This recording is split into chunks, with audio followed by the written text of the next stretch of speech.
by the early 90s, from about 90 to 95, these statistics were true of what we were seeing happen on the universities. We're on 55 campuses around the country. We had 60 full-time and part-time staff. Our entire budget across each state and national and the short-term mission team sending program that we had was about $1 million per annum. That had been raised from students, from some graduates, from some churches, and also fees for mission trips and so on. These full-time and part-time staff, of that 60, I don't actually have a breakdown on how many were full-time and how many were part-time, but these were all ones who felt such a passion and calling to the universities that they had gone out and raised missionary-style support. So, and we actually had a process in place that we would mentor them through as to how to list those that they would approach. We had the documents together. They'd put together a portfolio. They'd ring family and friends and pastors of churches, and we had a budget set that if they didn't reach that budget, they could only work a certain number of hours on the campus and then had to work part-time. If they reached a certain budget, they could then go full-time and so on. So we tried to care for them, but there was an incredible sense of sacrifice and commitment to the cause of seeing something powerful for God on the campuses. I still remember one staff member.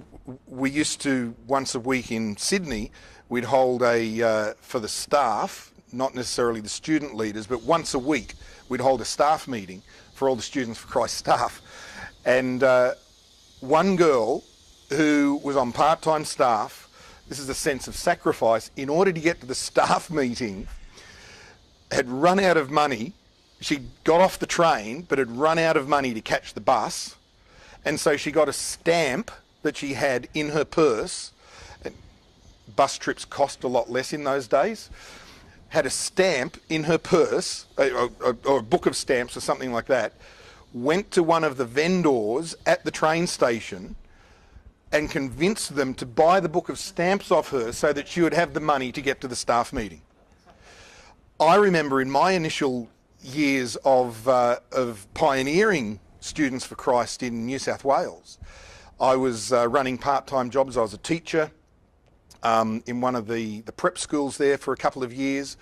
Then when I needed more flexibility of time, I went out and was doing market research for it used to be called McNair Anderson, which was the company that did the TV ratings and so on. You got the surveys on the Friday night. By 6 p.m. on Sunday, you had to have 12 surveys done for it to be official for the ratings.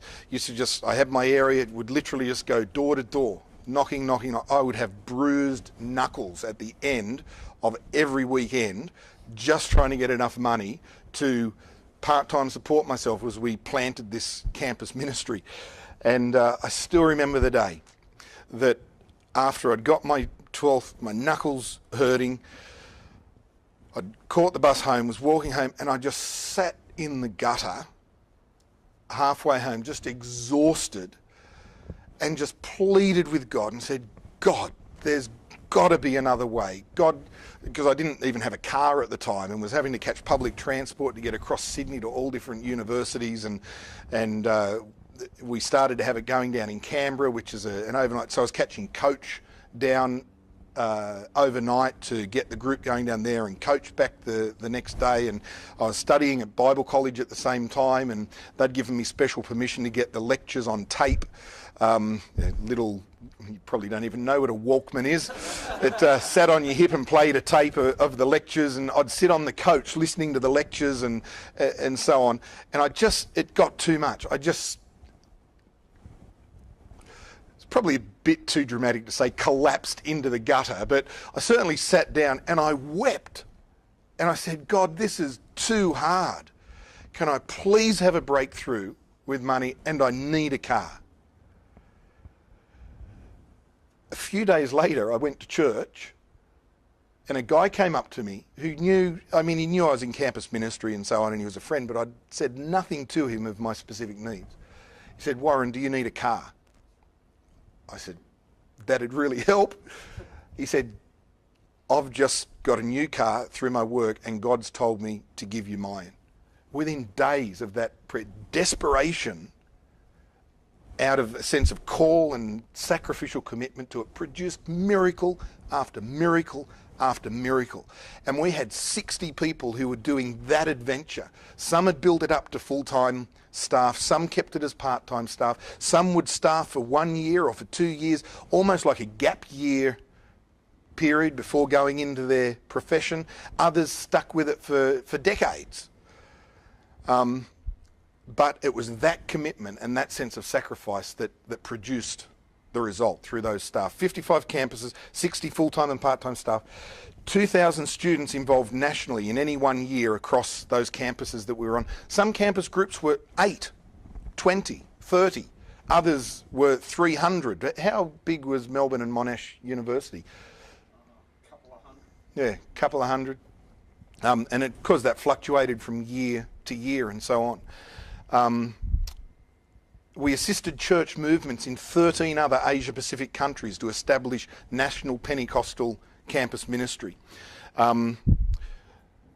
Every Christmas, over 100 Australian students would travel on short-term mission teams for 4 to 5 weeks in groups of 5 to 8 into the various nations of the world to do cross-cultural mission experience. 25% of those who went on one of those short-term mission teams has since then served long-term on the mission field.